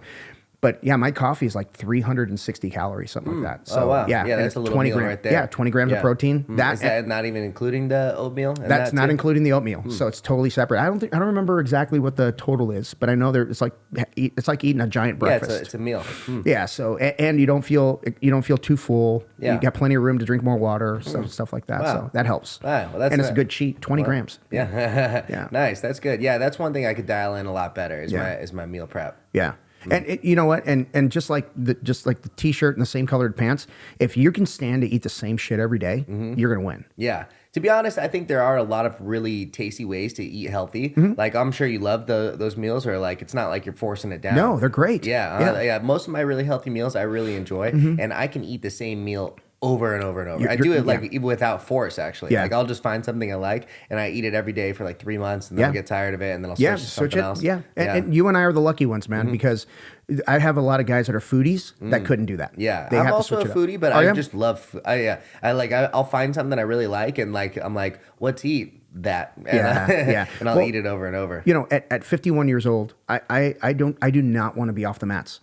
And if I want to even have even give someone like in their late 20s, early 30s a decent round, I've got to be perfect. I got to be on my game. I got to be hydrated. I got to be fed. I got to be, recovered, Yeah, so diet's a huge part of that. I can't afford to not. So, Wow. Well, that's really good. I slip. Don't get me wrong. Like, I love some chicken wings and I love some beer, right? Yeah. But it's not an everyday thing. Yeah. Is it like an every week thing, or do you like? I don't know. You said you're very scheduled. Like Yeah. It's not really. I mean, lately it's been more than it should be. But it's kind of weird because like. Okay, so this is my brain. Leading up to a little vacation like Mexico, I'll kind of cheat a little bit my way into it, and then I just go there and I go ham. Yeah, during the vacation. Yeah, I don't no schedule, Gain 8 no pounds. macros, no macros. Yeah. I just want to be. I just want to sit on a beach. Just the right way to do it. Yeah, and then You can't be a psycho on your vacation. No. I mean, you can. I've done it, and honestly, like.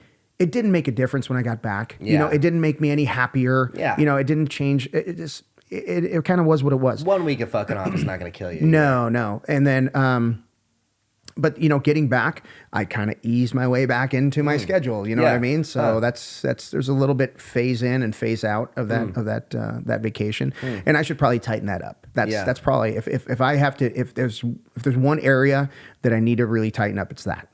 Yeah, because I'm like a German Shepherd, man. I kind of like being regimented. I like being, I like, feels good. Yeah.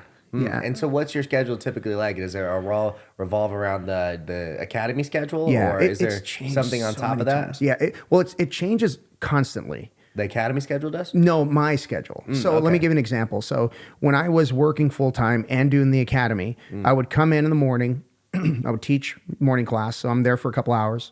And then I would bird bath. Changing my work clothes. Yeah, right there. and then work all day and then come back at night and teach. Teach your night classes. Yeah. And that was 5 days a week. And then Saturdays were a little different. Sundays were off days. Yeah. Unless we had comp class. So whatever. But most of the time that was my schedule. But then, I came back I quit my day job and I started doing it full time. Nice. So I'm like, okay. So, and then we hired morning guys. And then, so, when you hire a coach, okay, you no longer have to teach that class. So are you going to be there? I don't know, and then so your schedule kind of changes, and then you get into a flow, and then you have a coach quit or a coach gets sick or stuff like that, and then so your schedule changes along the way. So my schedule today is 6 a.m. wake up, get my workouts in the morning as best I can. Come in and do all of my admin stuff for the academy. I'm there when the classes are going on and stuff. I had a little office built there, so it's kind of nice. Nice. And then I Monday, Wednesday, Friday, I would teach from basically 4 p.m. to close with a little gap between 6 and 7 because I have someone else teaching the fundamentals class, and that was my schedule. Well, I lost a coach recently, just after you and I scheduled this. Oh, really? Which is why I'm here today. This late and not earlier like we had planned, because. You would have had someone for that 11:30. Oh, for sure, yeah. So my coach got promoted at work, so he has to go for training, and he's going to be doing that now. So I had to take over the 11:30 class. So now my schedule has changed again. So it's just a constant thing that I have to be like. Just I don't feel like I need to. Be on guard all the time and be paranoid. Yeah. But it's just something that I have to be like flows absorb. Just naturally with business. Yeah. Exactly. As people like other people's schedules change. Yeah. And the biggest difference now, and you'll understand more than anybody, is like if I'm behind on sales, okay, and I'm in my corporate job, right, I'm behind. I can look back 3 months and be like, okay, I wasn't making any phone calls. I wasn't sending any letters. I wasn't visiting customers. Yeah. So now I'm behind. Yeah. Right? I'm a quarter in and I'm behind. Yeah. But I know the blocking and tackling of sales. Right? I know what I need to do. I need to make 100 calls a day. I need to send letters out, just bother, visit customers, take them out to lunch, all that stuff. And, work some, 60-hour weeks sometimes, right? And then projects just start and you get into that flow. You know the blocking and tackling, right? Well, I'm a very, very new Jiu-Jitsu Academy owner. Yeah. Right. I don't know the blocking and tackling yet. So when I start when I start losing students, I'm like, oh shit. What am I doing wrong? Yes. Yeah. So, and then, but the community's so cool that I could call somebody and be like, hey man, this is what's going on. And be like, oh dude, it's summer. Yeah. People quit in the summer. Yeah. Or leave. Yeah. Or they'll say like, it's the fall. People are hiking. They're not coming to class. Don't worry about it. Those are the times. That makes a lot of sense. I don't know that. I don't have that experience. I don't have 20 years of that. Yeah, it's really cool. You've got a lot of people in the community you can reach out to because there's so many of them too that are so established. Yeah, they're so cool, man. Yeah, they're so cool. And I kind of lean on the people that are in my position, like a husband-wife team. Paul Nava, the Gardeneers, those guys. I hit them up because they kind of know. Yeah, they're kind of right in what you're doing. Yeah. So does your wife train too? She does. She's a brown belt. Oh wow, nice. Yeah. Oh, that's really cool. Yeah. She teaches classes as well? No. What the hell? Asshole. No. It's funny. I tell everybody, I'm an entrepreneur, so my wife has to work full time. Yeah. Otherwise, we'll be living at the academy. Yeah. I joke, but I mean, she's a nurse. Okay. And the issue, like, she only works during the day, but her schedule changes every single week. And the success the most success I've ever seen in classes is that classes that are consistent. Same instructor, same days of the week, right? Okay. So if I have an instructor that says, I can help you, I can teach for you, but I can do Monday, Tuesday, Friday. That's not going to work. Symmetry has to be part of it, right? If you're going to be my nogi guy, you're my nogi guy. Yeah. You know, that type of thing. So she could not, she can. She's very qualified to teach, but she cannot give me the consistency that the academy and my students require to be successful, right? You don't want a different coach or a different thing every week. It's very difficult. Have to coordinate with everyone. Yeah. You just tell them, this is your classes, and then that's until further notice. Correct. Yeah. Yeah. Yeah. And there's, you know, I'm very lucky because yes, I lost my 11:30 coach, and most people would be panicking. I got coaches that are like, hey, you want me to take the class? You know, I'll be glad, you know, that are eager to take on more responsibility. So I'm really, really, you know, nice. That's cool. I'm very fortunate to have those people in my corner. That's really cool. Yeah. How many students do you think you have now? I have 271 right now. Wow. Yeah, That's a lot. Yeah. Wow. Yeah. For still a relatively very new gym. Yeah. Wow. That's really good. That's including kids and everything. Kids and everything. Right now, my focus is growing the kids class. So I took over that program because, you know, like wherever your focus goes, it grows. Yeah, things exactly. grow. So I took over the kids program, and I did bring on a nogi coach for the kids. It's Tuesday, Thursday, but he's a stud, you know, kid. He's 25, 26. But I got shoes older than him. But no, he's the reason I brought him on is, number one, he's very passionate about what he's doing, and he wants to be a good coach. But he also grew up in a kids program. So who better, right? Yeah. For kids to see, like, hey, so he's been training a long time then. 15 years. Oh, wow. Yeah. Is he a black belt? No. He actually took some time off. So he's still blue. So wow. here's what's weird about him. He went through the kids program, got his green belt as a kid. Which is like the highest you can That's get? the highest you can get. Oh, as a right? kid. Wow. As a kid. And then, but when You're started, essentially a blue belt at that time. man, you're At essentially least. a purple. Maybe even purple. Yeah. You're pretty good. Wow. But so when you finish in the kids program, you on your 15th birthday, or I'm sorry, the year you're turning 16, you're eligible for your blue belt, right? Regardless of where you started, right? You're eligible. Yeah. Well, when you get a green belt, not only are you eligible for blue, but under IBJJF rules, you're also eligible for purple. So you can almost skip blue. I believe that's the if I'm not mistaken, that's what I read. Okay. But his instructors put him back to white belt. Oh, wow. Give him a white belt. Yeah. So as a juvenile, he was fighting in white belt, and I don't know what the reason was. I don't know, but that's kind of the situation he was in. Here's the thing. Here's why I think I admire that even more.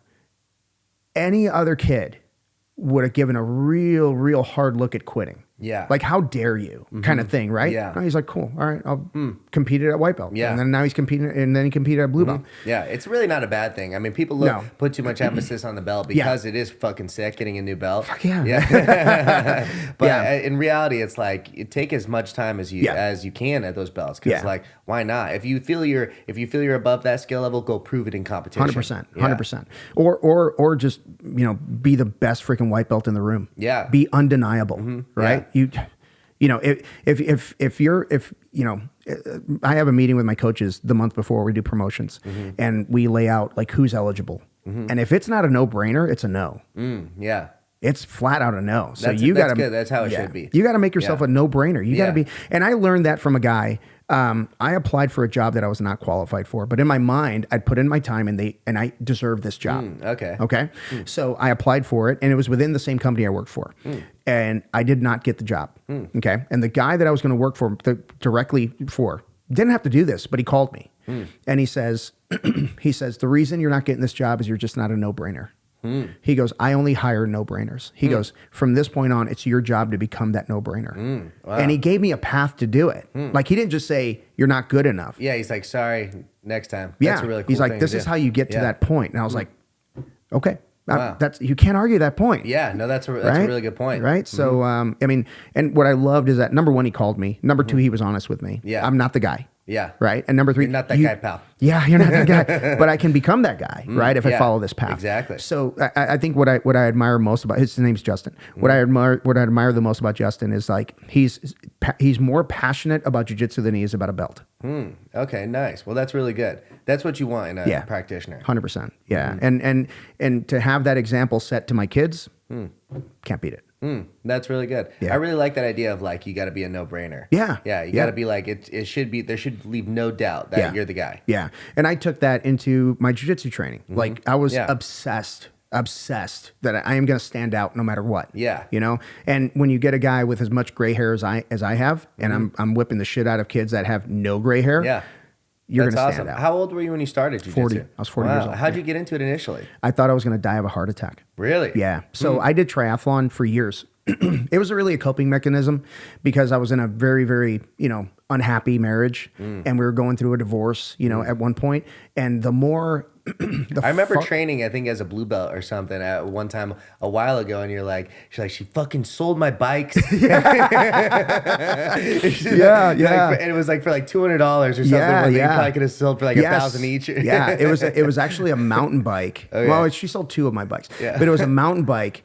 And I think she sold it for less than I paid for the wheels. Oh, God. The guy who bought that must have been like, he was real quiet when he gave up that money. Yeah. So, yeah. But, but the farther I rode, the better I felt. So I would just go on long rides. And then I got into I was a swimmer in high school, right? So I can still swim. So I got in the pool, and then I was a fairly decent runner, not a great runner, but fairly decent. The weakest point, honestly, was the bike. But I started doing triathlon, and it kind of helped me get through the tough time. And when the tough time was over, I was super happy. Like I met Amy, and we're Nice. fucking awesome together, Yeah. and she's freaking great, and sometimes way too supportive, like. Yeah, but take it back a level. Yeah, Not that great. Yeah, I was like, but sometimes I'm like, are you crazy? Don't let me do that. Yeah. But yeah, so we started hanging out together a lot, and then I met a lot of her friends, and we became friends, and we were traveling and doing all kinds of stuff, and I got really big and fat because I was just like really dedicated to my Found your job. girl, you got through that tough part. Yeah, so it was like, and I almost got hit by a car a couple times, so it was really easy for me to get off the bike, because I don't want to get on the bicycle. You almost got hit by a car. Yeah. I mean, and my brother's been a paramedic for more than 30 years, and he's like, you're riding at 4 a.m. They're gonna hit you and leave you. They're not gonna stop and help because no one's gonna see it. Yeah, exactly. And I was like, whoa, he's right. So anyway, I got off the bike, and then I was 238 pounds, I remember, because I weighed myself. I used to weigh myself before every triathlon, and the last try I did, I was 167 pounds. The last one I did. And then I went to 238. Wow. Yeah. So then I'm like, okay. So Amy was going through nursing school with a guy that wouldn't shut the fuck up about jiu-jitsu. So it was me, Amy, Probably and you're just standard white belt. no, he was a blue belt. He was a blue belt. Standard blue belt. Kevin Bunyan. Yeah. Shout out to Kevin. I got my black belt before Kevin. Oh, nice. But we would go out and hang out, and I'm sitting there like, if I got to listen to one more fucking jiu-jitsu story, I'm gonna go crazy. So anyway, but he's the one that prompted me. Like, really, I was like, I just Googled jiu-jitsu in Mesa, Arizona, and then I went to Arthur Ruff's place, did a couple classes there. I went to Paul Nava's place, and I freaking loved the vibe. I mean, they were getting ready for pans when I walked in. Okay, so it nice. was like just monsters. You know what I mean? And then my next stop was going to be Gustavo Dantes, but then I found out Paul was a black belt under Gustavo. Yeah. I think when I was Googling Gustavo, and I found Paul, and I'm like, well, shit, I'm already there. It's like 3 miles from my house. So perfect. And I stayed with Paul, and that's how I started. Oh, wow. Yeah, I was in there. So where he is now, we were 2 doors down from there in like a 1,400 square foot spot, and it was wall to wall mats. So there was a little, lobby, quote unquote, area, and then to go to the bathroom, you had to take your shoes off, walk across the mats to go to the bathroom. That's how small it was. Yeah. So and so I've been with Paul through that place. I've been with Paul moving into the new place. I was there when we demoed and we, put the mats down. So that place is sacred ground to me. Like, and anybody that disrespects that place has got a problem. We have a problem. Yeah. But so I literally, I tell people, like, I grew up at Paul's place. A 40-year-old, I grew up at Paul's place. So Wow. Very How grateful cool. to him. Yeah. That's really cool. Yeah. And then did you know you wanted to become an academy owner the whole time? No, absolutely not. At what point did that happen? I didn't want to compete. Yeah. I didn't want to teach. Yeah. I didn't want to own my own academy. I was very happy with the job I had. But I'll tell you how competition started. The guys did pans, and then the next competition, gosh, man, I can't remember what the next competition was, but it was local, right? So I was like, I told Amy, I was like, hey, these guys are doing some kind of jiu-jitsu competition thing, and it's at this Phoenix College, and I'm gonna go check it out. She's like, yeah, cool. So I brought my iPad, I brought a book, I had my little headphones on because I thought I'm just going to sit in the stands and watch, right? Yeah. But I walk in and there was a guy, he was a blue belt at the time, got his purple before he moved away. His name's Ross. He was a monster, dude. You would have loved that dude. Big curly hair. I think he was he finished physical therapy school and moved away. So, and I walked in, I got in the stands, and he's waving at me from across that place, on the other side. And I'm like, oh, and he goes, hey, we're over here. We are over here. Yeah. So, I mean, that's when I knew I was part of that community. Yeah, you're like, hey, you're part of our team. Yeah. Come over here. Yeah. So we hung out. We went out after, had a great time, and I was like, man, this is kind of cool. So I started training as if I was going to compete. I wasn't going to compete. Yeah. Just training as if. Yeah, maybe. Yeah. And then I did my first competition, and I got smoked, dude. Okay, yeah. I got smoked. I was training for maybe 6 months when I did my first competition. Bad call. And then I did my second competition shortly after. Got worked. It was awful. But then I just decided, fuck this. I'm not going to lose again. Yeah. So that's when I immersed myself. I was going in the mornings. I was going 2 classes in the evening, 6 days a week, open mats. I was just like obsessed with it, which is why I know I have an awesome wife, because anybody else would have left me. Yeah. Anybody else would have left. She was really supportive though. And then, I mean, I went on a run, dude, like a year and a half without losing a match. Oh, wow. Yeah. That's awesome. Yeah. Wow, So incredible. Yeah. So then, I got really obsessed with competing, and then purple belt, Jiu-Jitsu World League in LA. I got mounted and I got submitted. Okay. So I got mounted and I couldn't escape. And then I exploded out of it and I got armbarred. And I was like, okay, I don't have good fundamentals. So I had to scale it back because I was just obsessed with winning tournaments. So I was doing everything I could. I was learning everything I could to win tournaments. How do I get this takedown? How do we get the sneaky guard pass? Never taking the real time that it takes to learn the good, solid, fundamental, basic stuff, right? So I would go after submissions and they would fail because I didn't set it up right. I didn't know how to control things, right? Yeah. But when I dumbed it down, I started like really taking fundamentals seriously, bro, I got so much better. So that loss really saved me. Wow. That was a great good. loss. Yeah. Losses are great. They're fucking great, man. Yeah. I mean, we talk about going to a competition and winning everything is sick for the Instagram highlight reel, but you're going to walk away thinking, all right, I'm the fucking man. Like, I don't need to learn anything. A loss is like a clear evidence of, okay, this is what you need to work on. Yeah. That loss. I lost some matches like at, Master Worlds and Pans, excuse me, and Pans, but never in that fashion. It was always like by points, maybe I got swept or, it was always something I could be like, oh man, I got swept in the last 20 seconds. This guy dominated me from mount. And I was like, fuck this. No fucking way. Right. Yeah. So I started learning a little bit more, and then I started falling in love with that stuff. You know what I mean? Like, okay, retaining mount is like a big deal. And then retaining mount's actually not easy. It's not, and it takes a long time to learn. It takes a long time to not perfect, to learn, right? Yeah.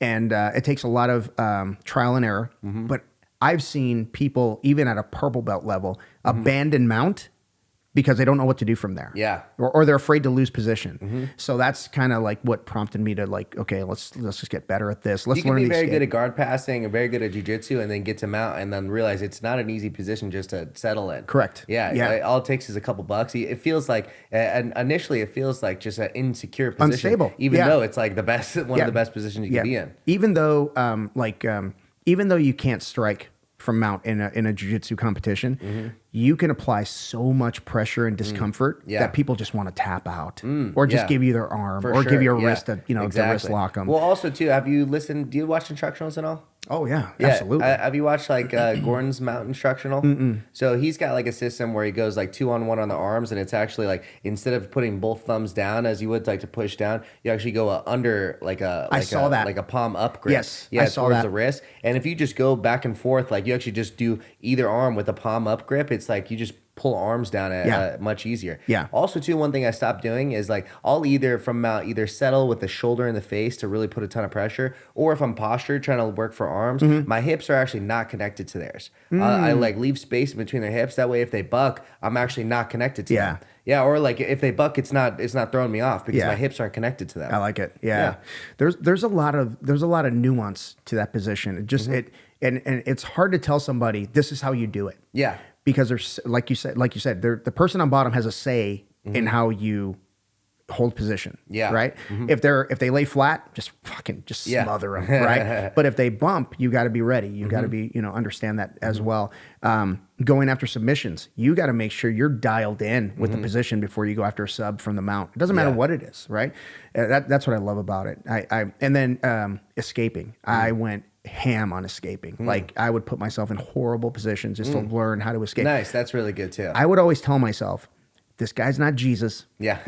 He's going to make a mistake. There's a gap here somewhere. He's not perfect. No fucking way he's perfect. I don't care who he is. Yeah. And I would always find a little gap that I could exploit. And then you start learning like, well, if his shoulders are here, that means his ass is in the air. That means I'm going to pummel my feet and lift him. Yeah. So when he brings his shoulders down, I can get my sweep. Or if he keeps his hips up, I can get my sweep. So little things like that, understanding the body mechanics. And I mean, some people are kind of freaks, right? Yeah. And they can hold position a lot better. But there's certain realities. Like if you feel a lot of pressure on your face, their hips are probably up somewhere. And you can find that. You just look for it, that type of shit. So nice. I went really, I nerded out and that kind of stuff. Okay.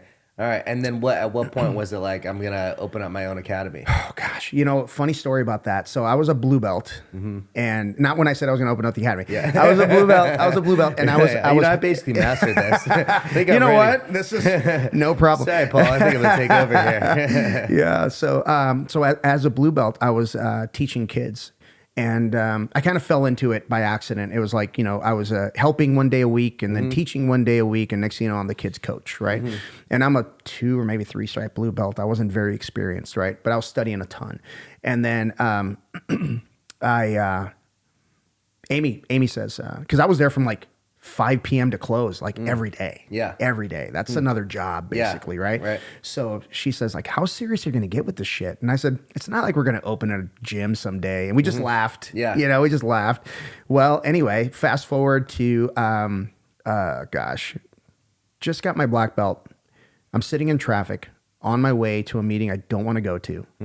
2019. And I'm like, I don't want to fucking go here. I'm on the 60 and I'm at a dead stop on the 60, you know? And like, what am I doing? And then I started thinking like, those stupid things like, what would you do if you could do it for free? And you know what I mean?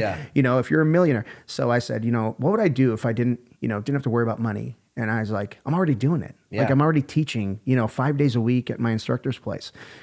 So right there, I called my former partner and I'm like, hey, you want to open a gym? And he's like, yeah, sure. So nice. That's how it started. Wow. Wait, so who's your partner? Well, Chris was my partner. Oh, Yeah, okay. Yeah, he was. And you still, not anymore. No, he opened another place and nice. they're doing really well. Yeah. So I'm happy for them. That's probably best too. The multiple owners in a gym, Absolutely. I don't know if is ideal. They say like you got to have different personalities to be successful. You can't be the same person. Yeah. That's very true. Yeah, but you could do that with just different coaches. Yeah.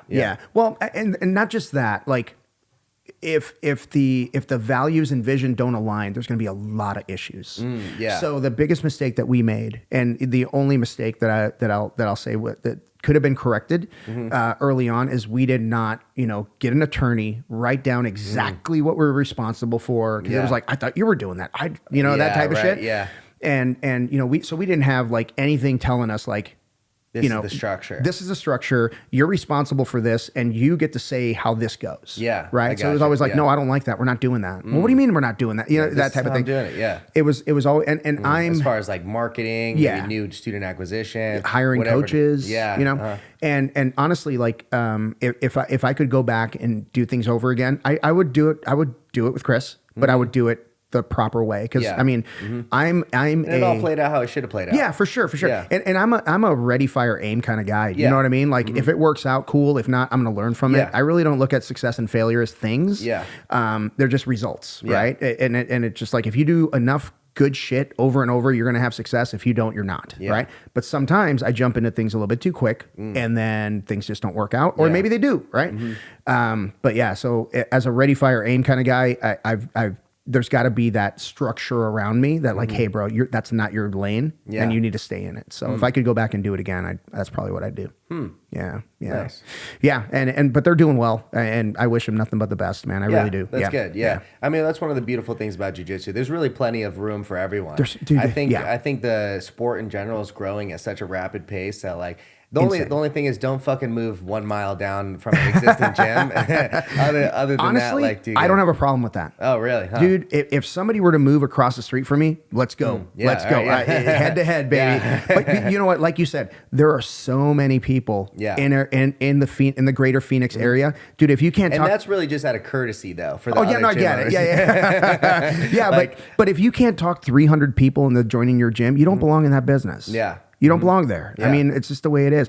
There's 6 million people in the greater Phoenix area. Yeah. Not including illegals. Mm-hmm. Yeah. Okay. And they work too. You know, they could join if they wanted to. Yeah. So I think there's Not sure all those people are training age, but no, not all of them. Yeah. But I mean, honestly, like you know, there's plenty for everybody. Plenty of people. Yeah. Yeah, So for sure. if you operate from a place of scarcity, you probably don't belong as an entrepreneur. Yeah, You know, in the first place. Yeah. Yeah, of any sort of like endeavor where you're just going out and figuring out how much money you're gonna make. Yeah.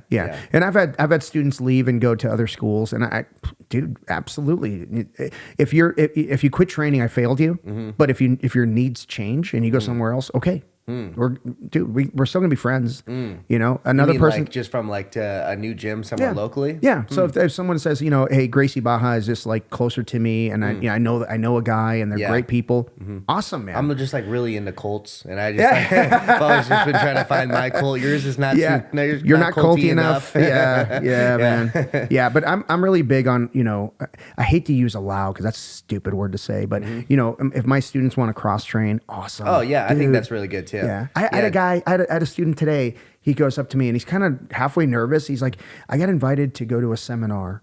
Are you okay with it?" I'm like, "Fuck yes, for sure. dude." Like, and he's like a three-stripe black belt. Can't remember the guy's name, but he's under like a legit lineage. Oh, the seminar guy. Yeah. And I'm like, dude, go. Absolutely. And I said, I'm all about that. And I told him, like, I'm going to seminars this year. Yeah. Like, so a decision that I made this year for myself is I'm going to put less emphasis on traveling to compete and more emphasis on traveling to go to seminars.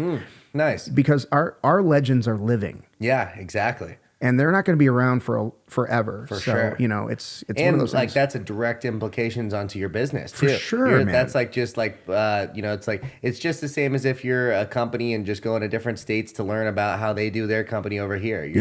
That's exactly what you're doing. Yeah, I'm doing a Lovato seminar. Lovato and Bernardo Faria are putting on a seminar in Oklahoma City in April. I'm going to that one. Yeah, I'm super excited for that one, man. Because, I mean, shit, man, they're two legit black belts, dude.